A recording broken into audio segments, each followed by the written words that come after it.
Welcome, welcome. And welcome over on YouTube. Welcome to the Lunchtime Lunacy.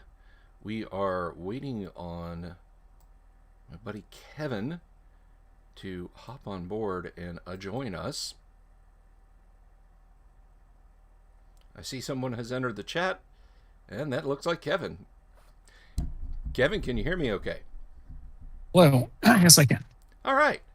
Great. So, are you audio only today? That's fine if you are. Yes, looks like I am. Okay, that's fine. Ladies and gentlemen, it is my great pleasure to welcome today's guest, a fellow who is in no small part responsible for ending my gaming drought all the way back in 1989. Now, if you want to set your Wayback Machine, we're talking about the year that the Berlin Wall fell, 2 years before Operation Desert Storm. Raw linen jackets and turquoise t-shirts were still a thing. Living Color had just released their smash success featuring the single Cult of Personality. Big, really wide skateboards and Ocean Pacific knee-high shorts and body glove bodysuits were acceptable mall wear. Yeah, it was a couple of weeks ago, wasn't it, Kevin? It was a long time. Yeah, I didn't do my research on what the 89 was like, so I can't keep up with it there. But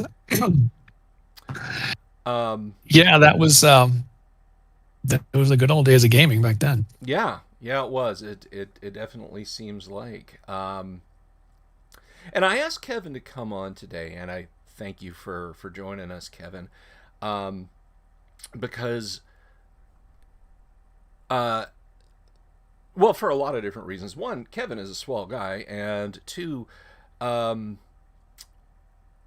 when it comes to improvisational DMing, there is no one better than this guy. Uh, Kevin is an absolute monster. He's one of those people you hear about, but you rarely meet. Like, you could be at some kind of get together and get stuck in an elevator in the hotel and know you're going to be there for a couple of hours while they get maintenance out to get you going again and start gaming just like that. Well, everybody, you got some dice? All right, let's go. He's just that good. But I'm kind of jumping way ahead. Kevin, why don't you tell folks a little bit about yourself, a little bit about how you got started with tabletop gaming, and we'll go from there. Well, I was talking about the important things. So I got my first D&D box set. I don't know, when I was like 16, 17, and didn't play a lot at all, just a little bit, read the rules, but really didn't play until I got to college. And that was AD&D, right? So Mm-hmm. the three big books, and played that for not very long, actually. And then there was a tournament with like 6 or 7 people that just somebody had put together, and I won it, which wasn't hard to do. I mean, if you managed to stay awake for 4 hours, you were in the top three. So um, anyway, so the prize was Arms Law, which is the combat system for Rollmaster. Mm-hmm. And if anyone has played Rollmaster, you know how complicated and difficult the game is. But for the time, it had a level of detail that you hadn't seen in gaming anywhere ever. And so I played D&D a little bit, and then I switched immediately to Rollmaster and played that system for a long time. And looking back, wow, what a difficult game that was. Yeah. Um, Now, for those of you who may not be aware, Rollmaster actually began as a gaming group's house rules for AD&D. They didn't think AD&D's combat system was realistic enough, so they created Arms Law, and things only got better from there. Well, an armor's law was really cool because, if you're wearing plate armor or you're wearing no armor, how combat went was completely different. Mm-hmm. And that like every weapon had its own combat table for, which armor type are you attacking. And, if you were attacking someone with a rapier who wasn't wearing armor, you're going to cut them up or you'd miss a lot. But if you're fighting someone in plate armor with a rapier, you're going to, scratch their armor all day long and not hurt them. So it really did bring that level of realism. If you think to like Excalibur from 1981, where they're trying to stab Uther Pendragon through the plates in his armor, that's the rule system that you would use for that. So. Now, AD&D itself did feature a weapon versus armor type, but it was really just a set of pluses and minuses. It didn't really get that detailed. Probably a good thing. Yeah, yeah. I mean, it's a system that's still noxious enough that Gary himself said, "I never use weapon versus armor type." But speaking of D&D, to jump back a little bit, so you were kind of a late bloomer in getting your D&D set in your later teens. Oh yeah, for sure. Yeah, was it when you said the D&D box set? Are you talking about the larger, like the magenta, sort of pinkish reddish set, or the small original D&D set? I think it was the original. Yeah. Wow, so you had an OD&D set. I think, yeah. That's pretty awesome, man. I bet you wish you had that today. Oh, I do. It's lost to history. That's an investment, man. That isn't those things today are an investment. So your kind of defining moment was being the best player at a convention out of 6 players at the convention, and you won Rollmaster, and it just kind of went from there, huh?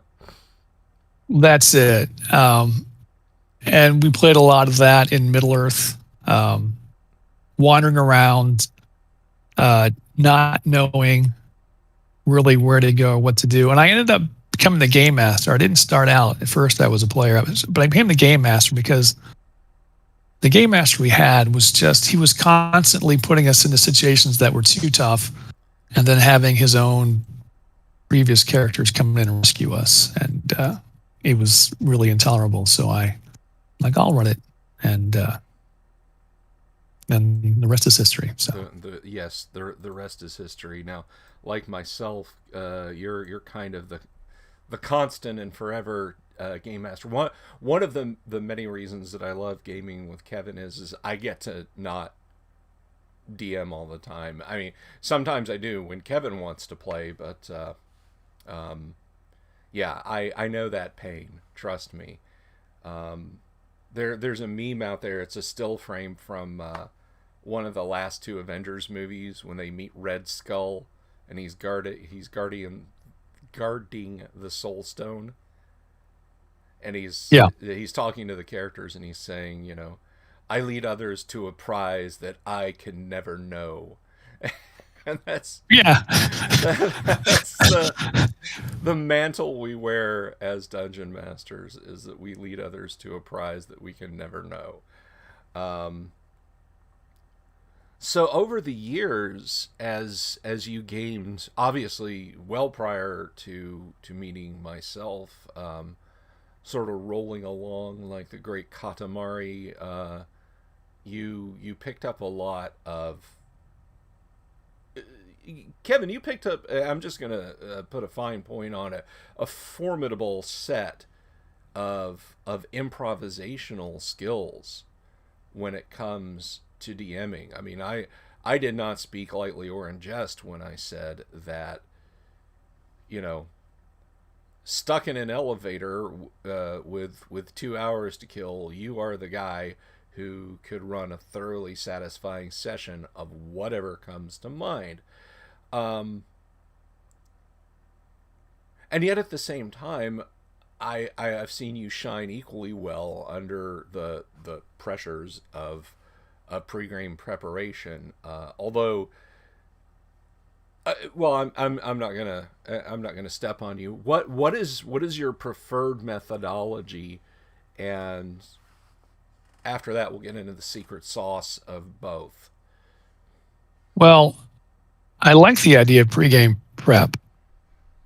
And every week if I have a game, I try to, write a bunch of stuff down. But the reality is, I really don't enjoy much of that.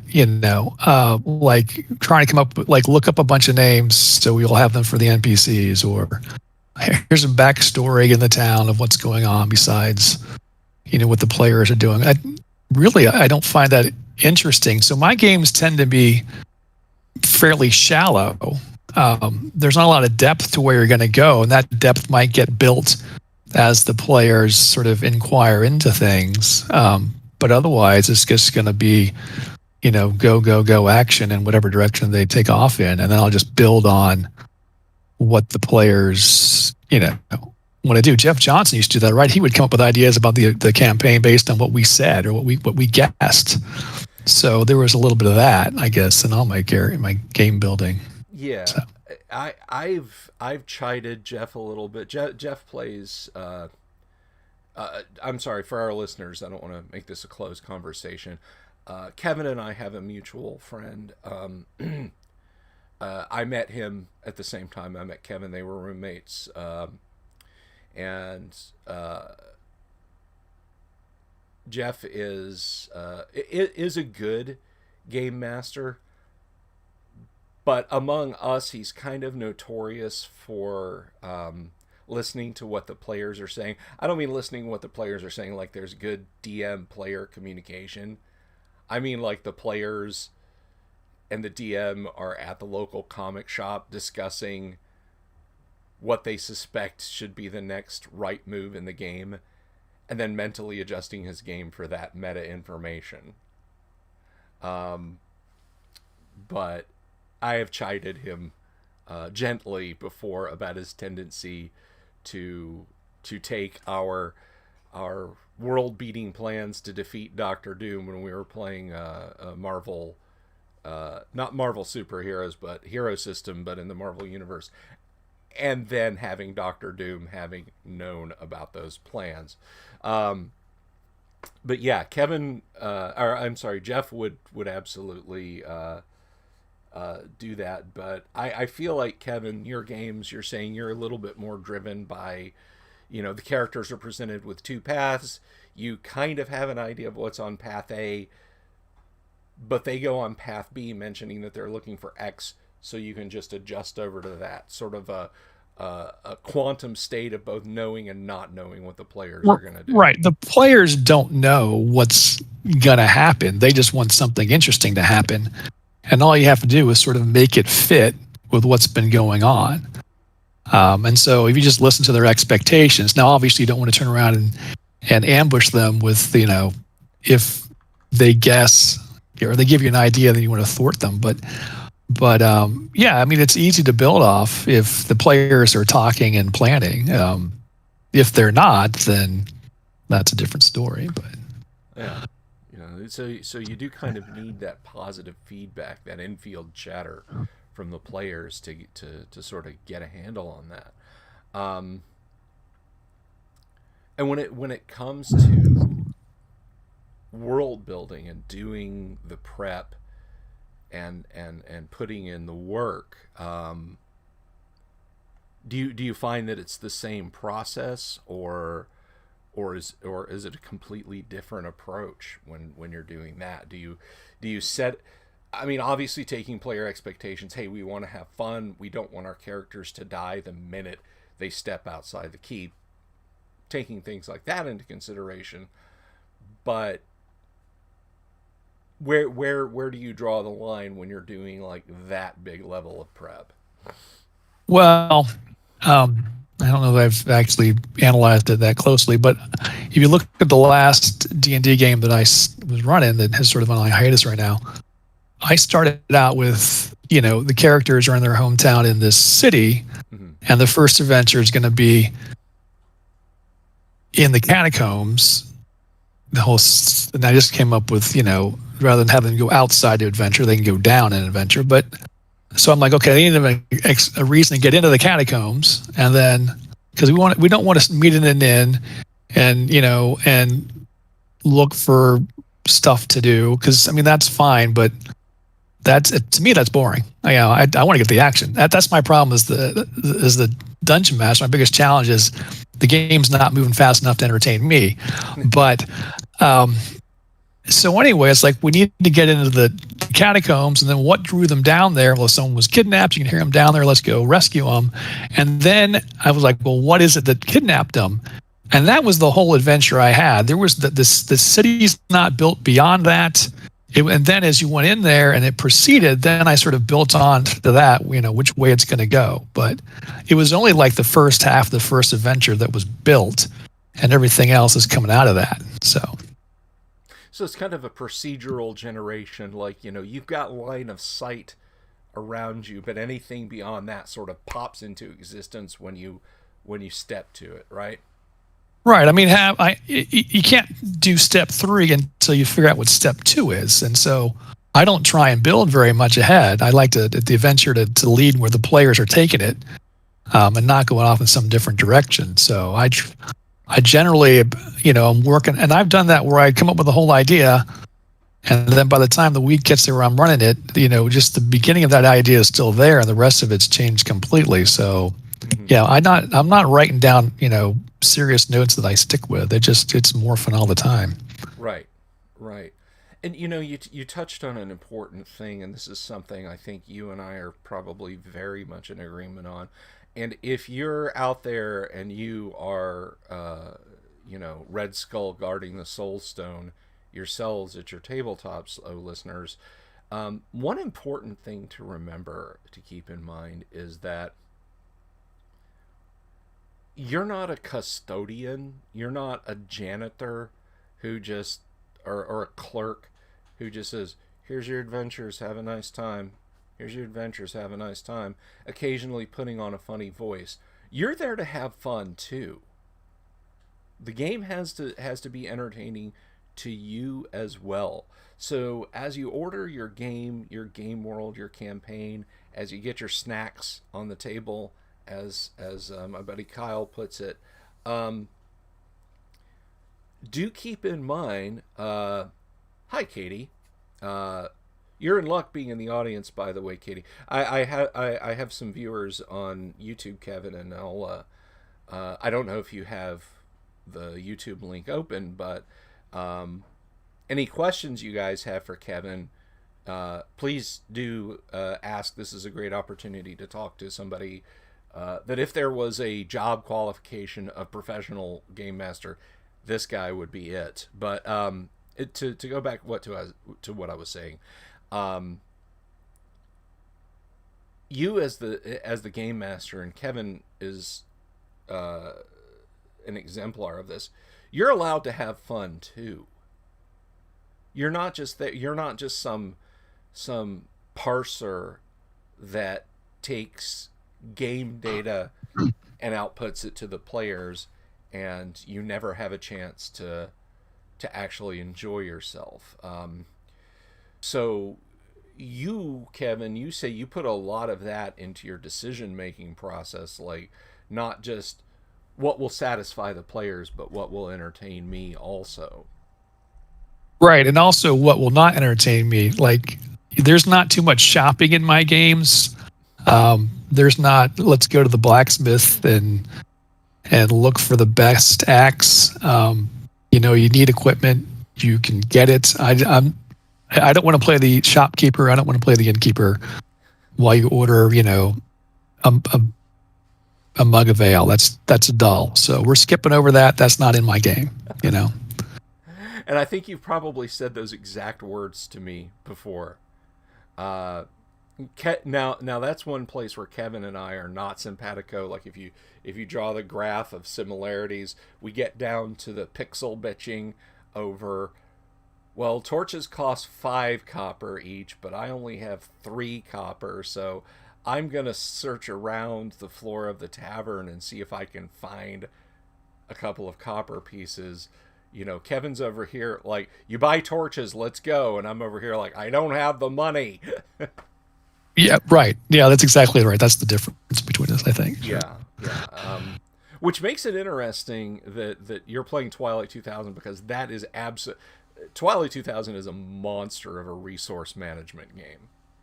Twilight Yeah. 2000 wants to know precisely how much fuel you have, exactly how many bullets you have. When did you last eat? And did you fire 10 main tank gun rounds in this battle, or did you fire 9 main tank gun rounds in this battle? How many? Well, now as a player, that's different. I don't mind managing resources as a player because my character's a real person with stuff, and he needs stuff. It's the GM or the DM sort of managing that process, whereas where I lose interest. But as the player, it's fine. Okay.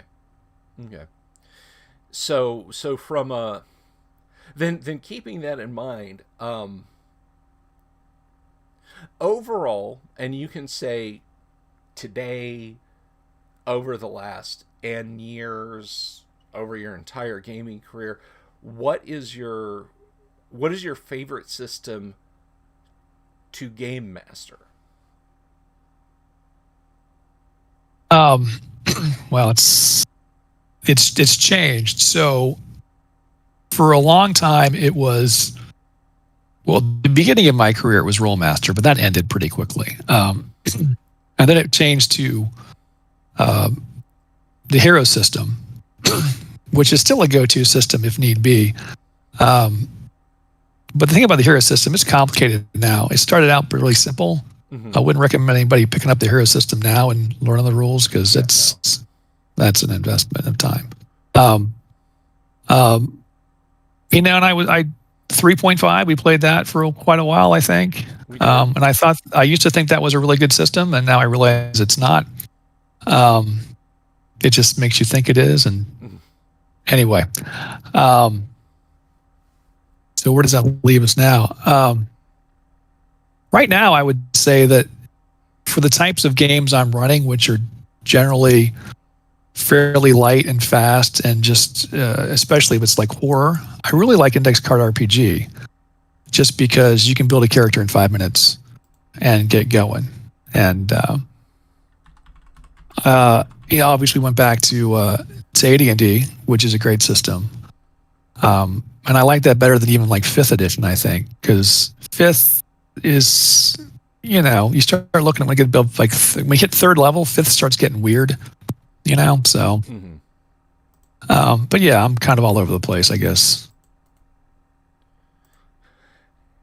And I'm just gonna link real quick in the chats to Index Card for those of you who might be interested in checking that out. That's not a sponsored link or an endorsement. That's just literally the first thing that popped up in my search for Index Card. So whether you're on Facebook or on YouTube watching right now, if you want to check out Index Card, and it is really lightweight, but it is also pretty shallow. Like it's very shallow. Yeah.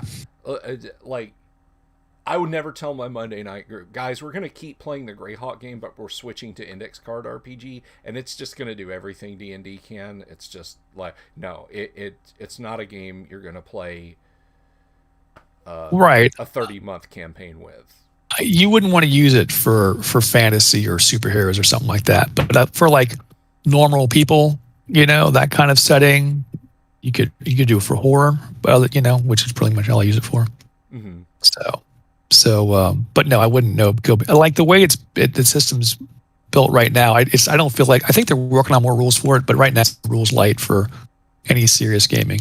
So yeah, it is a very rules light system, which is not to denigrate it. It does have its uses, and it is something very easy to just pick up and say, again, to go back to that, well, we're stuck in an awkward situation for the next 3 hours. Let's game. Right. That would be the system you would go I to. have the index card RPG. Um, so it's varied over the years what your favorite RPG system is then. Um, Now I'm gonna back you up a little bit, and I want to avoid, you guys are just listening to Kevin and I have a conversation with each other, and please do ask any questions that you have, whether you're watching over on Facebook or you're watching on YouTube. Just pop those in, and I'll convey them over to Kevin. Um, but um, just speaking for myself, I think probably the most satisfying games that you've run are those improvisational lightweight system games. But it's what it, if I may opine, I think improv is the stronger of your two of your two skill sets, and you know, regardless of what system we're using.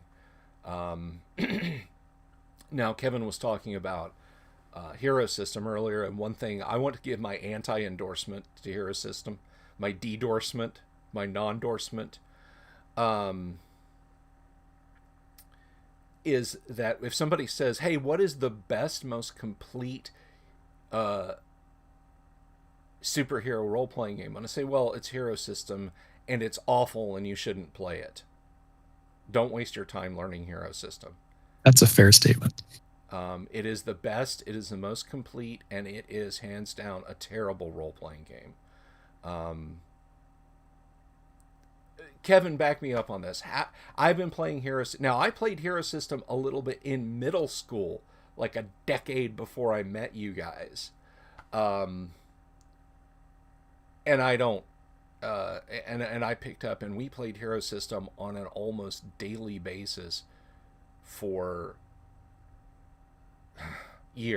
years and years, and we still pick up Hero System. Tell these nice people, Kevin, do I have character creation down 100% in Hero System? No, No, no. very, very, very few people do actually. Yeah, like to Um, this day, I'll say, okay, that's a half advantage, so it goes from 7 points to 4 points. All right, let's go. I'm ready to play. Blah blah blah. Bill, why is that power doing this? Well, I got it with a half advantage. So it went from 7 points to 5 points. Well, no, you need to refigure that. And then it's just like, I either then don't have enough points for my character, or I have leftover points that I could have plowed into something else. So, yeah, unless you started out sort of the game when it was first published and sort of played through its development, yeah, you don't know how to build a character correctly, like no one does. It's massively complicated, and every single the beauty of it is any single thing you can imagine doing. Where in some other rule system you say, well, how would you do that? Well, in Hero System, you know how. But the problem is you have to build it with points, and you're doing division and multiplication and mm-hmm. all kinds of modifiers, and it is not fun. So, for example, if I had a flying carpet in D&D, you have a flying carpet. If I have a flying carpet in Hero System, well, how fast does it move? How much weight can it carry? How much damage can it take? You need to buy all your points on that. Spend points and figure that out. It's Yeah, just exactly. Is it a vehicle? Is it a focus? Is it a being unto itself, which you therefore have to stat up? It's play Marvel superheroes or something like that. I don't. yeah. MSH, or there actually is a clone game of MSH called Phase Rip that maybe we can give a try one of these nights. Um, but we have a question from Paul Bacleda. Paul says, for index card RPG, is the draw for you that characters are quick to build, or that there is less character sheet to distract and limit the players, or is it a little of both? Well, it's the speed of building them is definitely helpful. But it's just the simplicity of the play, right? It's just in the character sheet. Actually, I wouldn't mind there being more stuff on the character sheet. The character sheet's pretty light, and I thought about adding skills to it and saying, well, you're better at this or whatever. But the reality is that just changes the target number that you're rolling for. So you add stuff to it, you just make the challenge rating harder, you know. So I think what I like about it is it's as simple as can be. You know, you need a 13 to be successful, roll the dice. If it was hard, you need a 16. If it's easy, you need a 10. And there's now, if your players disagree on how hard something should be, you know, maybe that player shouldn't be in your game. But as far as just like fast and easy, you're not going to find anything else better. Yeah, I would tend to agree with that. I mean, if I was gonna, let's say I was gonna run a game set, you know, like, you know, I am probably one of the few people who's ever seen the very good Aliens ripoff called The Intruder Within. It's a made-for-TV body horror movie, and it's set on an oil derrick with a crew slowly being picked off by this creature that they accidentally dredged up from the abyssal plane. There's a couple of movies like that, yeah. Yeah.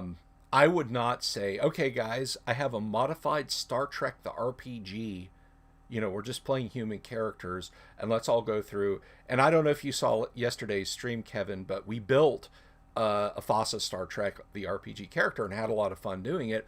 And it was the entire stream. It was like 45 minutes of the hour that I streamed yesterday was the creation of a character.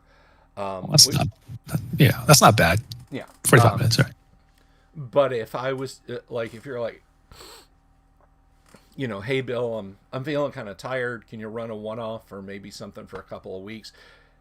And I said, ooh, I'll run the Intruder Within. I would not then say, let's use the FASA RPG. I would say, index card. Because those characters, even if we bring those characters back later for a different horror game, like, you know, The Intruder Within 2, The Intruder is Loose or something like that, it's just not something you go for deep backstory and deep depth, because you're going to get chased around by a monster that wants to lay an egg inside you. That's it. You know, nobody cares that you know how to play piano or program a computer. Maybe the computer when it comes up and you're trying to send out an emergency signal, or maybe not, you know. But so yeah, index card RPG definitely has my endorsement for lightweight gaming. Yeah, well, we played a Star Wars game we started up and got going pretty quick and easy. That was a lot of fun. It was pretty shallow, but yeah, it was. Yeah, it worked for that. Just and are you thinking? Yeah, if you think in terms of what's the D20 rule book for Star Wars? Yeah, I have one on my shelf. It's about an inch and a half thick. It's like that. And it's force feats and skill points and skill. I don't know, 4 skills and different classes. Like, you know. Star Wars is not a place for a class-based game. I mean, yeah, there's a dividing line between Jedi and everybody else, but like, D20 is so wonky in that respect that it's like, yeah, I'm going to take a few levels of Jedi and then I'm going to hop over to pirate, but then I'm going to come back to Jedi. It's like, that's not.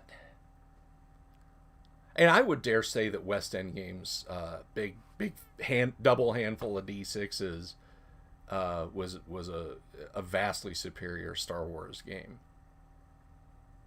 Yeah, except we couldn't run a Jedi in that system really at all. You know, Jedi wannabe is the best you could do. But. Yeah. Well, to be fair, I only ever played it in pickup games. I never said, you know, it's going to be, you know, okay, let's you know, let's play this game for 30 sessions or something like that. Well, and the problem with Star Wars is that either everyone's a Jedi or no one is. It's kind of unbalanced if you Yeah. try and mix that up.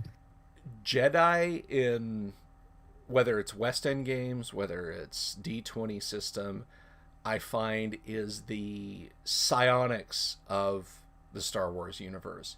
Either everybody has it or nobody has it. Because if one person has it, it's pretty much them pushing the I win button or the hey DM pay attention to me button every time something interesting starts to happen. And it works awesome on the big screen because we can do cuts and pans and fadeaways from the guys having the lightsaber duel over to the dudes shooting it out with stormtroopers with their blasters. But that's not so fun at the table. Right. So I hope that I hope that's an answer for you there, Paul. That it is ease of building and it's ease of play. I mean, again, it's just one of those games that you can throw in your backpack, and when nobody can decide on anything, or only 4 of the 9 players you're expecting to show up for your epic AD&D game can make it, Index Card RPG. So that's definitely a good one. Kevin, I've got to get you a copy of Kyle Schuant's Conflict game. Yeah, I'm going to pimp that a little bit too. It's a very lightweight game. Did you ever have an experience with Traveler, Kev? I read the rules. That was about my extent with the game. Yeah. Okay. Well, I hear it's really good, but I don't know. Yeah, it is an interesting game. Oh boy, Katie has a fantastic question because Kevin, you are about to shine bright enough that me over here, 30 some miles away from you, I'll have to put on my sunglasses to avoid the glare. So Katie MH asks, have you ever had to deal with that guy? And how did you deal with him? Kevin, take it away. Every possible answer you can think of, I have used on that guy, from calm and subtle to throw them out of the game. So, and that guy is still around 30 years later. That guy is still in my group occasionally. So, this is where like Index Card RPG wouldn't work with that kind of player, because when you say, oh, well, to do whatever, you need a 13, they're immediately going to come back and say, well, that's too hard. It should be a 10. And they're not going to let it go, right? So that's, in that situation, that guy needs rules that are clearly defined. And then you really have to build your characters and correctly. And at that point, you stop be sort of at that point you should become the judge of the game, and it's sort of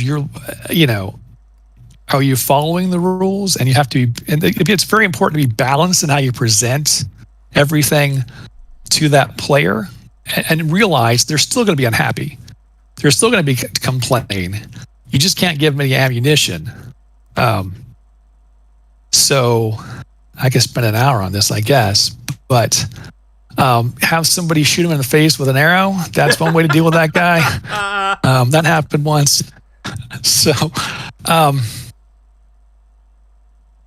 guess it depends. I mean, is it a player versus player conflict, or is it the player just wanting more all the time?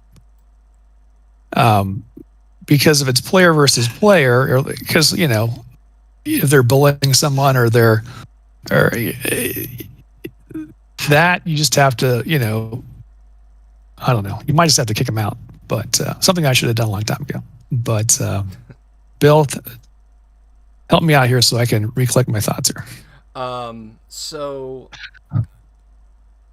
as soon as Katie asked about, have you guys dealt with that guy, or has Kevin dealt with that guy, and how did you deal with that guy?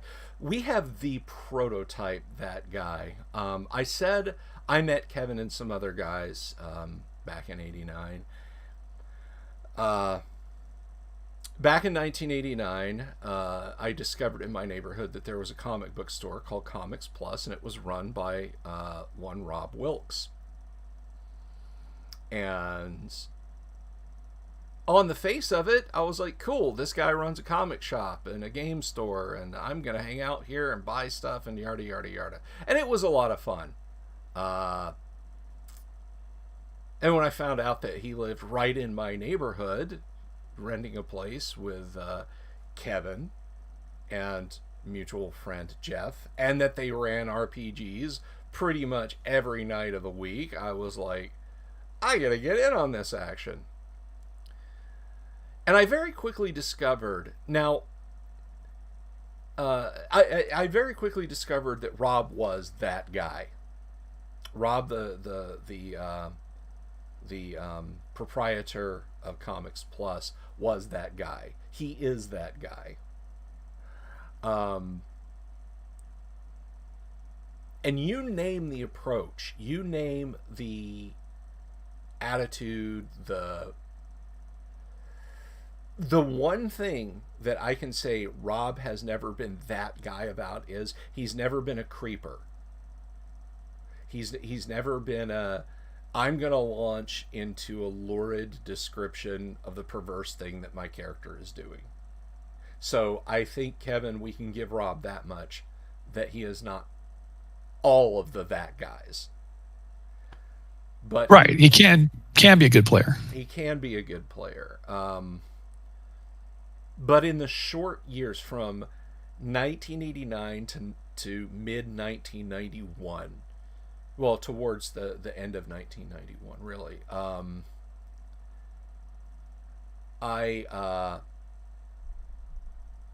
I saw every aspect except for the creeper aspect of that guy in Rob, and watching Kevin and Jeff deal with that guy, everything ranging from Jeff saying, "No, Rob, that's stupid, shut up," and Rob shutting up, to Kevin planning a 5-year revenge scheme that culminated in having my character shoot his character through the head with an arrow.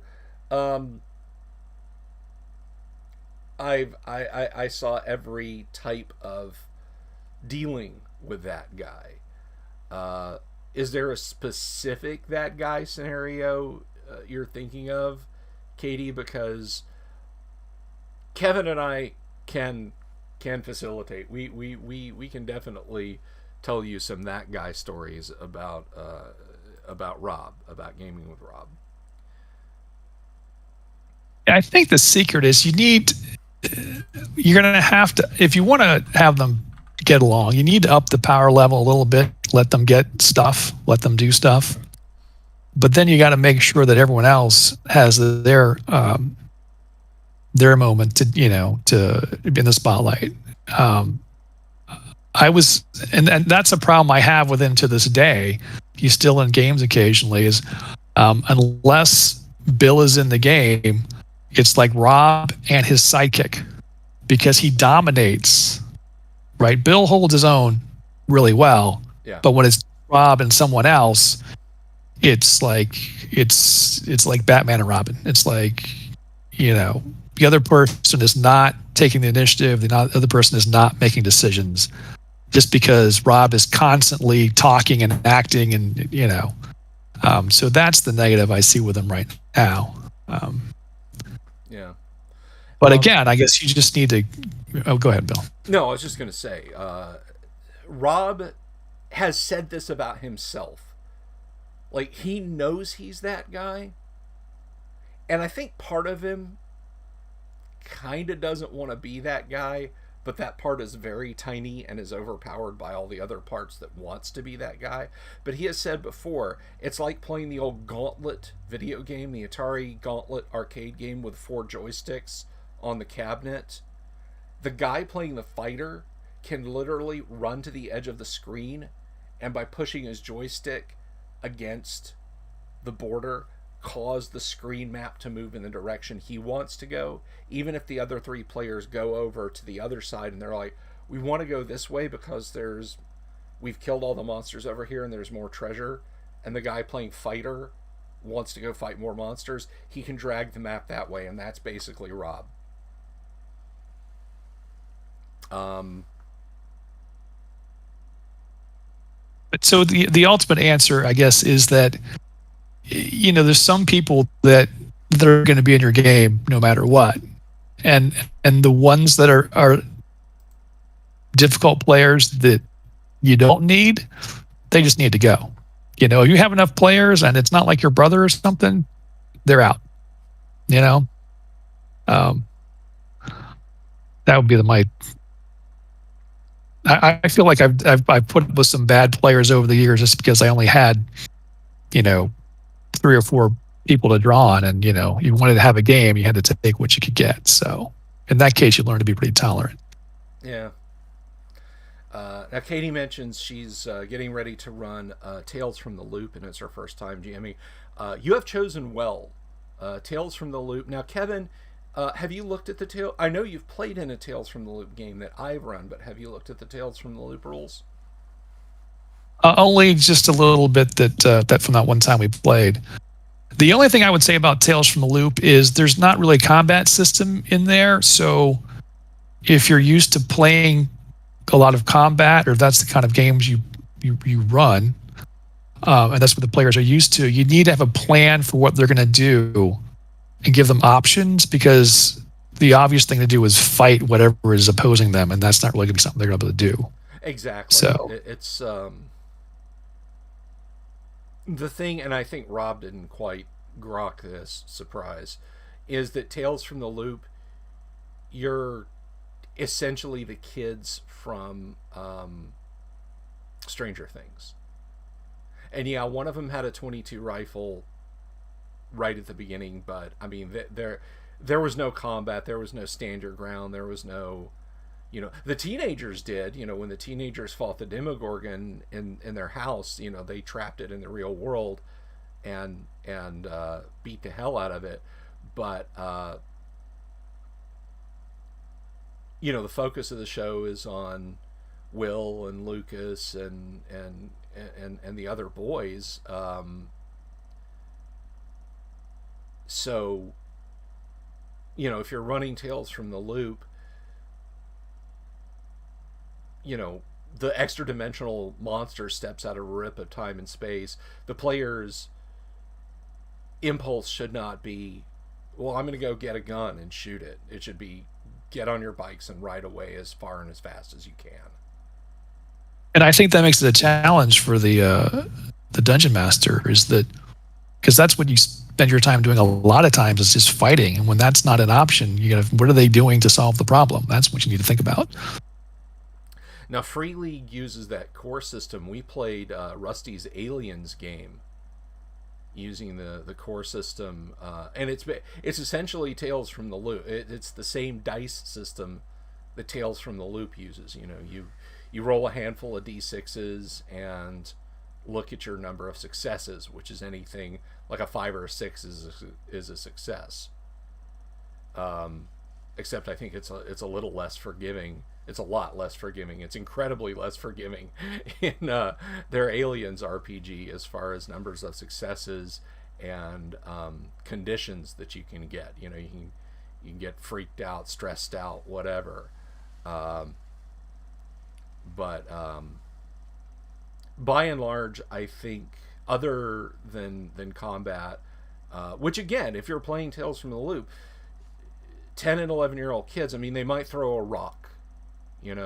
Maybe one of them's got a baseball bat and he might swing a baseball bat, but it's not going to be this organized, okay, we're going to set up a skirmish line and these 2 characters in front and these 2 characters in back with missile weapons. It's going to be, that's scary, run, and then you run away. Or maybe one of them throws a rock or swings a stick, but it should be immediately evident that that's not the way to go. And I think it's telling that playing Tales from the Loop, after improving a couple things because Rob wanted to fight, Rob's big complaint about Tales from the Loop was, man, the combat rules in this system game suck. That's not the point, Rob. That's not the point of Tales from the Loop, Rob. Well, he just didn't understand the system. Like that. Remember that Call of Cthulhu game we played in where he went monster hunting? And it's like, okay, you don't Yeah, hunt an outer god. that I think is a good overall push for GMing excellent, is making sure that guy aside, because that guy, you will say things to that guy, what they hear and what they process in their head is completely different from what you might be saying. You might be saying, okay, you play adolescence, and you're in a world where high tech is present, but it's on an industrial level, so it's still like, the family car is still an Oldsmobile, and you know so on and etc. Um, and they'll hear, I get a chance to fight science fiction monsters. Right. So that guy is gonna throw a monkey wrench in anyway, and you just got to be prepared for it. Kitty says it's a role playing storytelling game. Yeah, yeah. I mean that's kind of it. I am averse to story games. I like to let the dice fall and tell the story, but yeah, that's not far off the mark. And for a certain segment of gamers that I run games for, Tales from the Loop is perfect, and I love GMing Tales from the Loop for them. Would I run Tales from the Loop for my Monday night group that's been playing AD&D for 4 years? Probably not.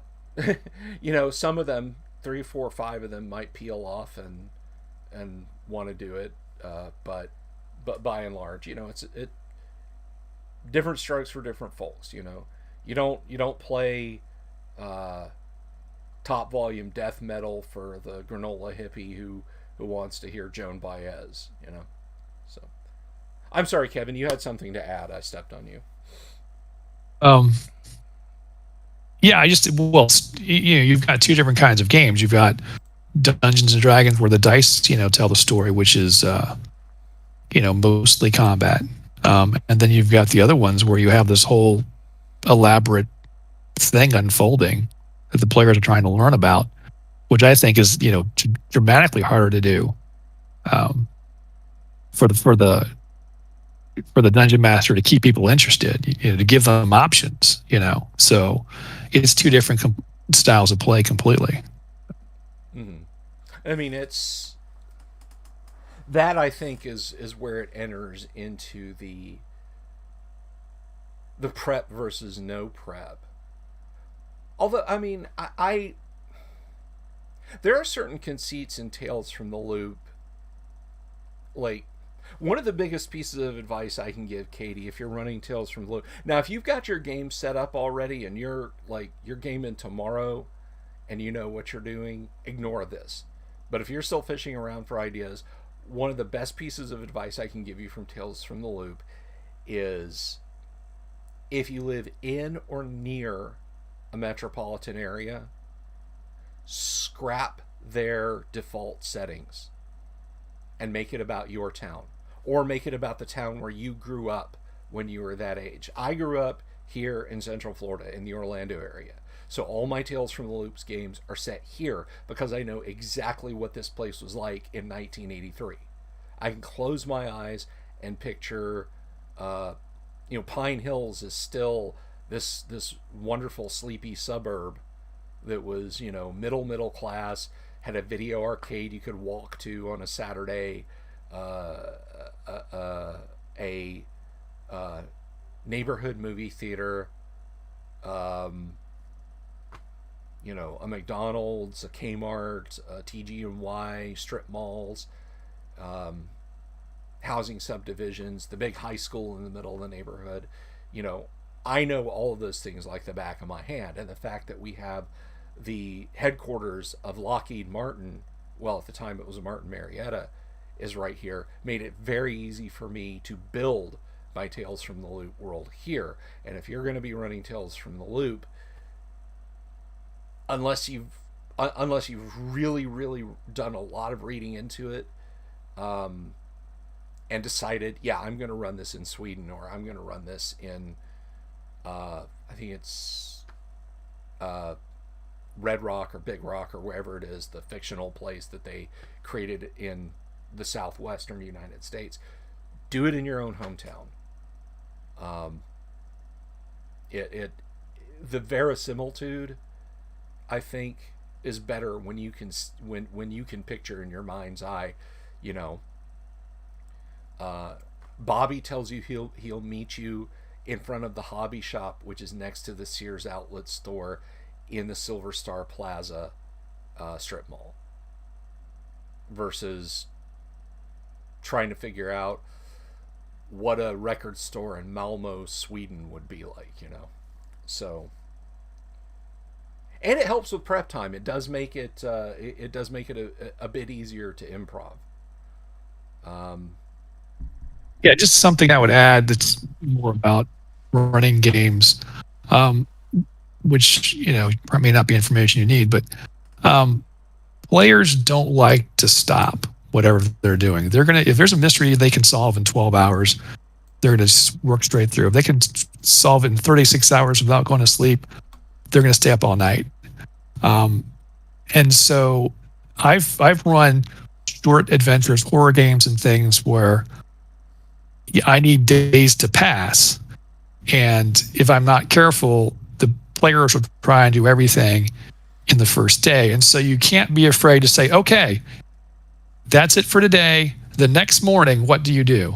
Or time passes, nothing interesting happens for a couple of days, and then here's the next incident. You've got to be willing to cut them off and then pick the story up later. Otherwise, you can find yourself, what do you do for dinner? What do you do after dinner?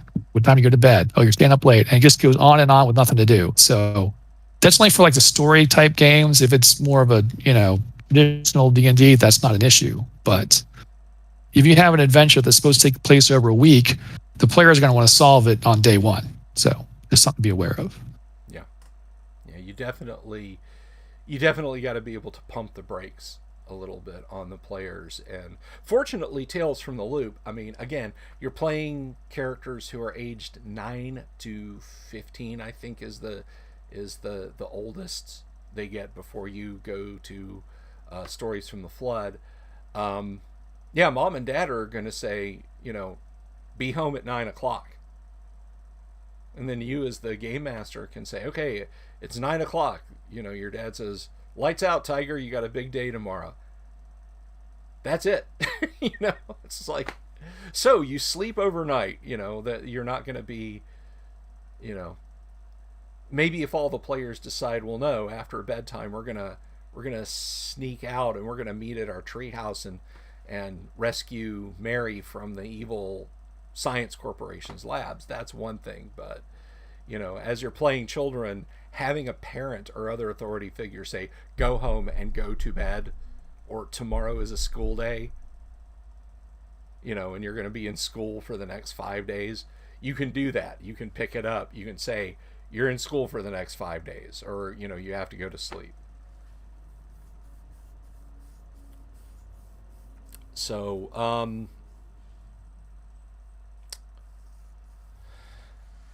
So, GMing versus playing, Kevin, what is your favorite RPG to play when you're not in the driver's seat? Um,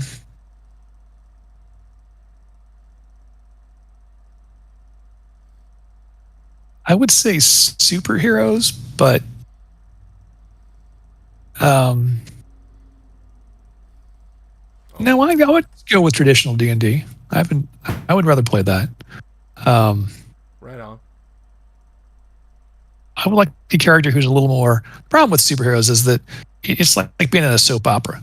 No matter how much things change, you're still going to be back to where you were before, and nothing ever. You saved the world. Tomorrow you save it again, and nothing ever changes. But I like to see the character progression, which I think you get more of that in D&D than other systems.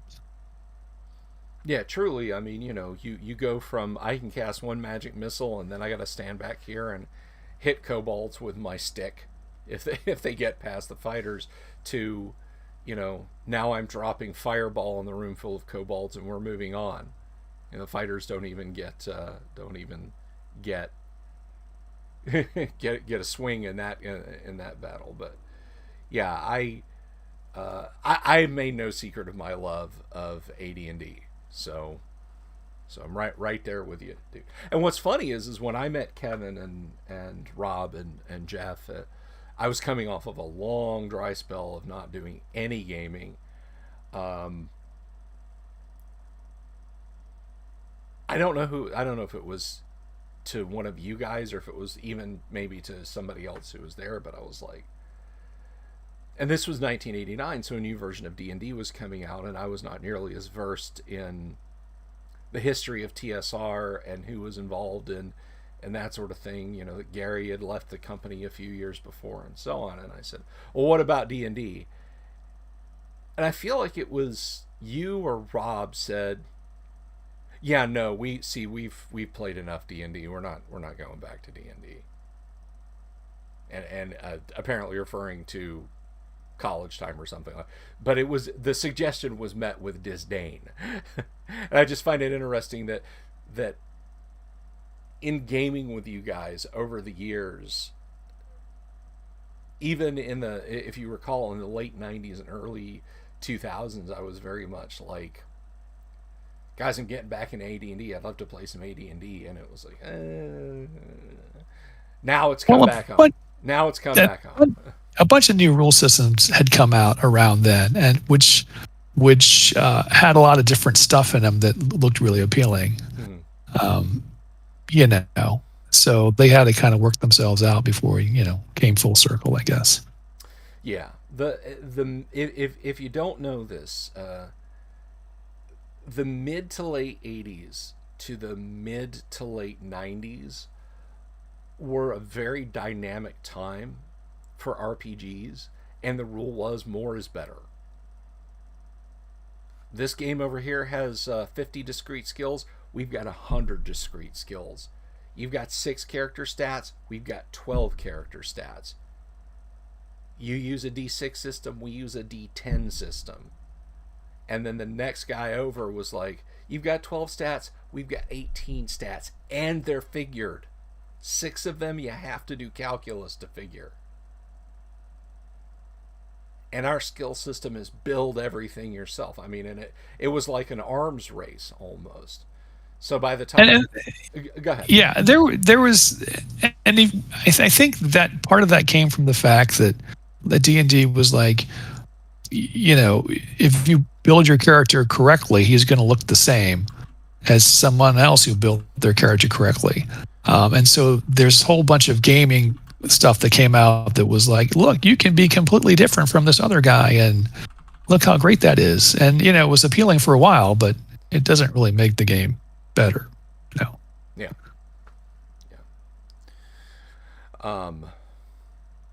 Yeah. More is less, I think, is the rule nowadays, and it's a lot. And I've said this time and again, and I think, Kevin, you'll probably agree with me. If I run OD&D for you guys and your character, you say, well, my character is gonna, I'm gonna move across the room. There's a fight in the tavern, and I'm gonna jump from table to table to get over to the big boss man and start beating him up. In the 90s, there would be okay, give me a tumbling skill, and you get more confident as you go table to table. So I'm going to say you get a +1 jumping from this table to that table, and then a +3 from that table to the next table, and then a +5 from that table to that table. But the big boss is going to swing at you, so it drops back down to a +2 when you get to the table next to him.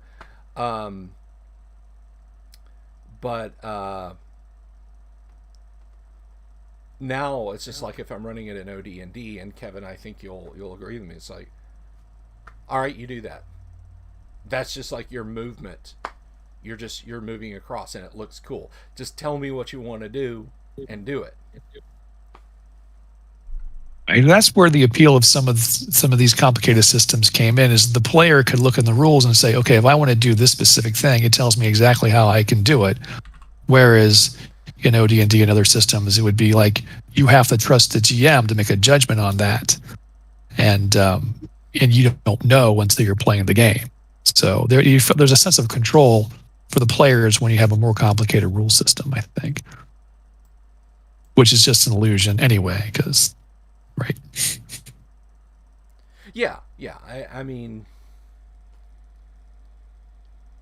you know, I think I think a game master has just as much screw you capability in as just a passerby on the YouTube puts it. That's his user handle, just a passerby. Ubermaster, we got dice rolls for everything. Sourcebook now has 10,000 tables.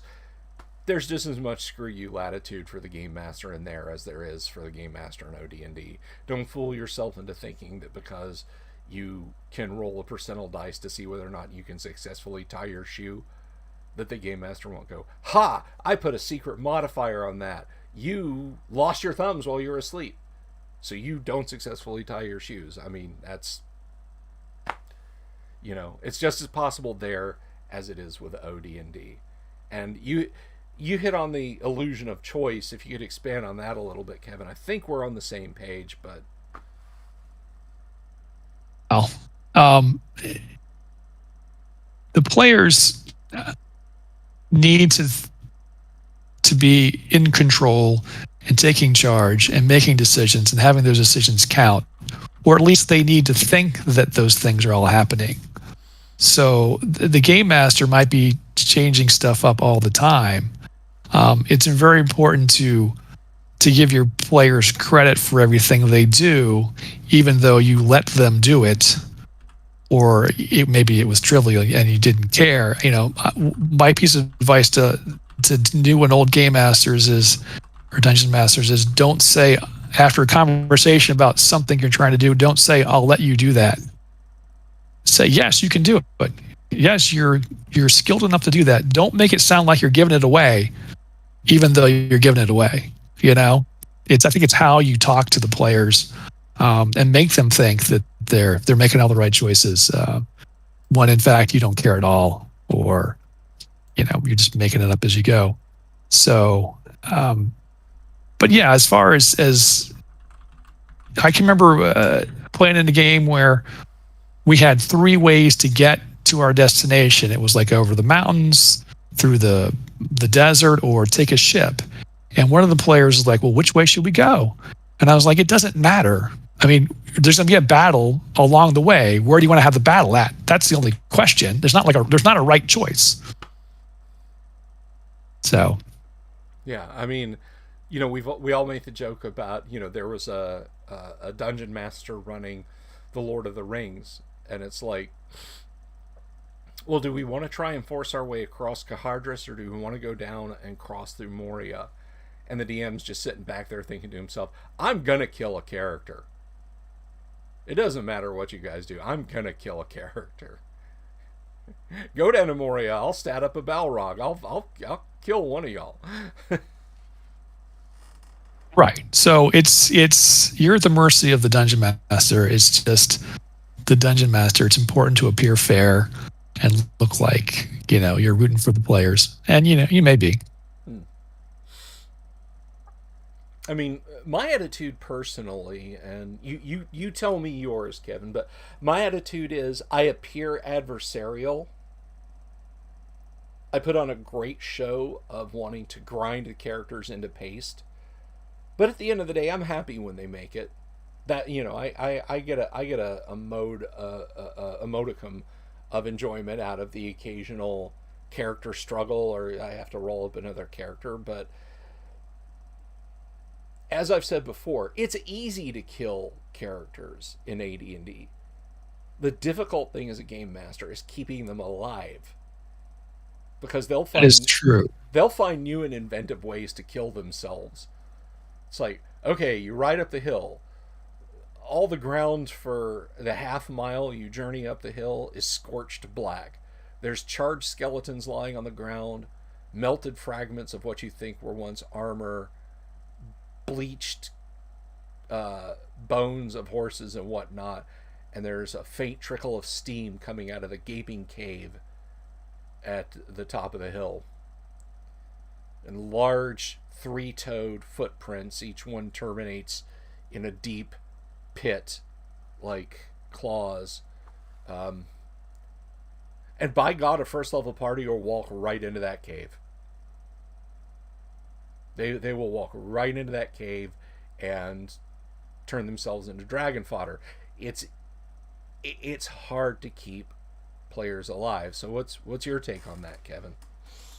Well, is low level characters especially hard to keep alive because they're limited in what they can fight.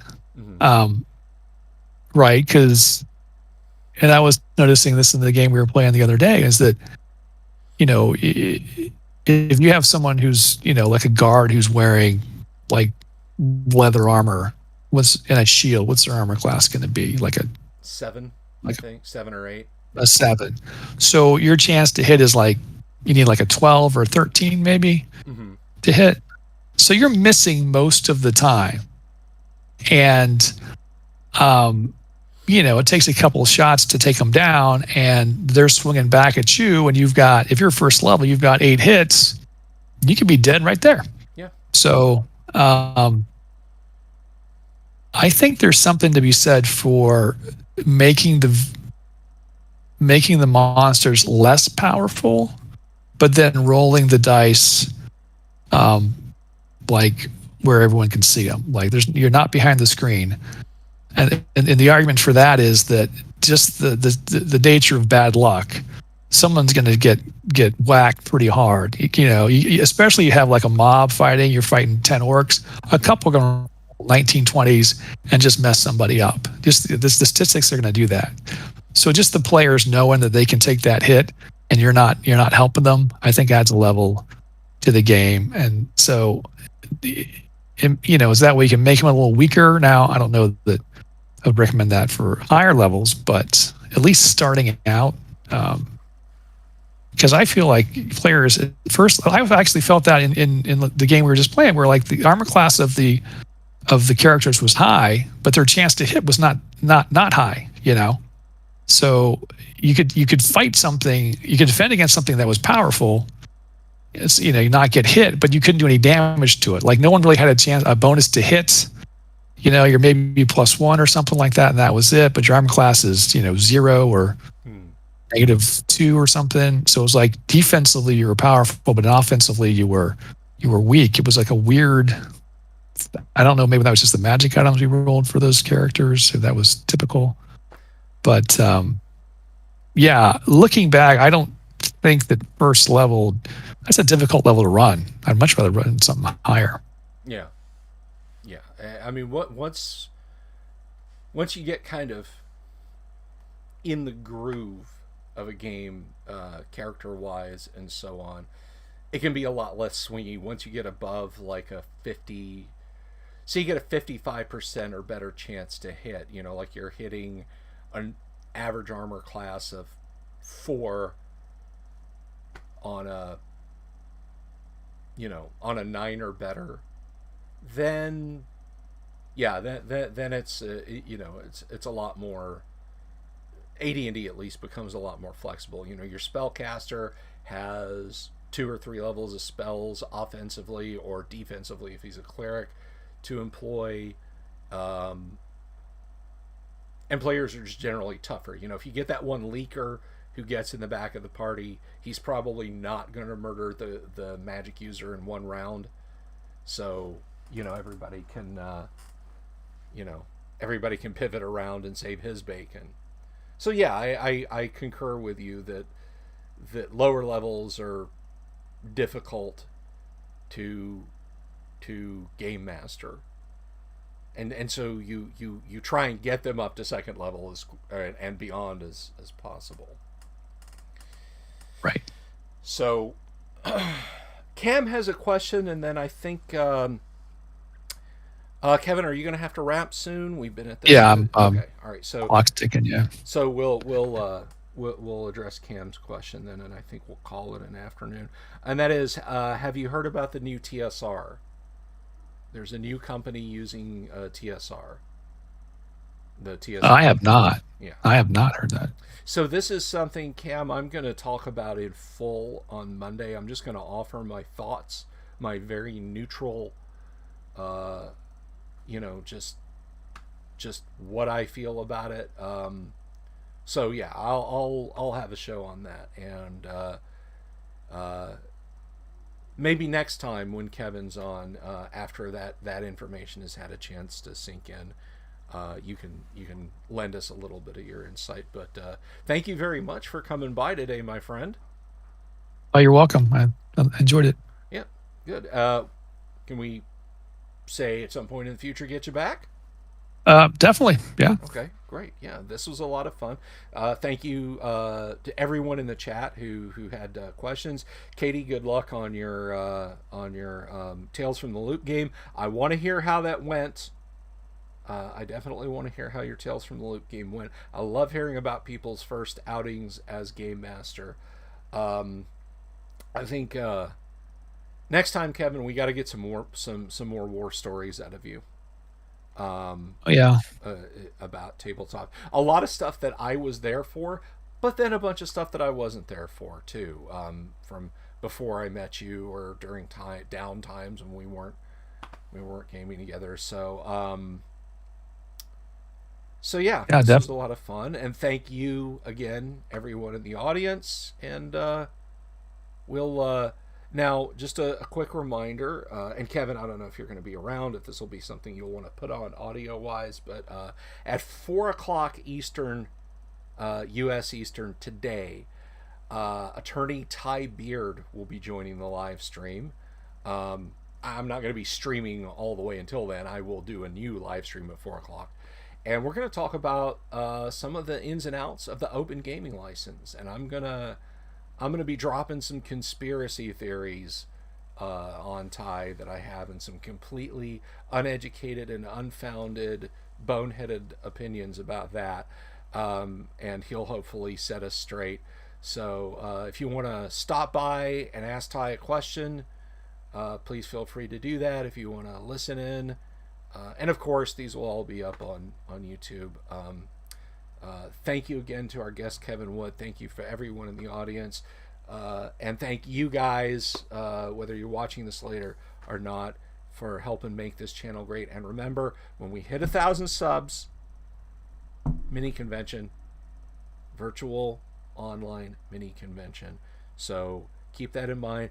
Peace to you all. Have a wonderful afternoon. If I see you later this afternoon on the stream I'm doing with Ty, that's awesome. But take care of yourselves. Love you all.